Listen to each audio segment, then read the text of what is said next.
man, they done caught a terrorist. They did. And they did some bad police work. This was we got the greatest police and investigators and just homeland security. These people are on top of their job. Not. Let me tell you, anybody that take a car into New York City, which is on an island, you got to go through all kind of bridges. You're gonna go through a bridge or a tunnel to get on the island. Anybody ever been to New York know that. Everybody know it. That's the only way you get to an island anyway, either on a ferry or a bridge or something. So anyway, he go into New York, park the car, leave it running, leave the lights flashing, and leave it smoking. And we say it's good police work because they seen it. Only other thing he could have did was put a big old sign on it and say, "This is a potential terrorist attack. Please stop me." Come on. This is either a government setup or this is the stupidest terrorist in the history of terrorism. He couldn't been trained because we know how we know it couldn't been trained, Freddie. Well, there are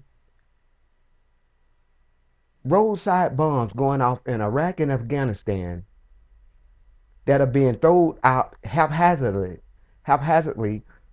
by just local Al Qaeda and whoever else want to do it that has more sophistication than this supposed car bomb. Car bombs are set to go off at a specific time, and when they go off, it's boom.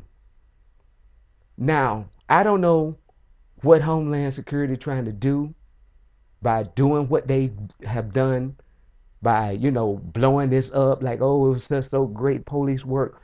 One thing, if it had been a real car bomb made by real terrorists, and thank God that it wasn't, don't get me wrong. Thank God that it wasn't. There've been a lot of casualties. I ain't gonna say mass casualties, depending on how strong the bomb was, but there would have been casualties because they got the car there. They got the car and parked it. For one thing, a real terrorist would have just parked it on parking space, paid whatever, if he had to pay the meter or whatever, turned it off and left it looking innocuous. And boom, it would have went off. It wouldn't have been smoking. It wouldn't have had bells and whistles saying, "Look here, I'm a car bomb." It wouldn't have had none of that.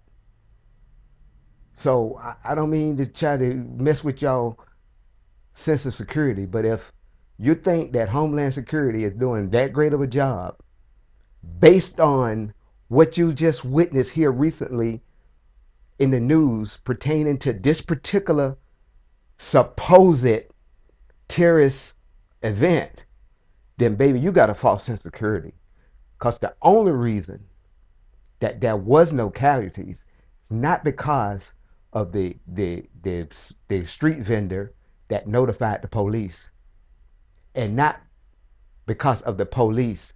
The only reason there was no casualties because the supposed bomber, and if this is not a government setup, the supposed bomber, I'm just going on the information that they give us, then the only reason that there wasn't any casualties, not because of the police work, because he got the car there, he was able to park it, and he was able to leave it.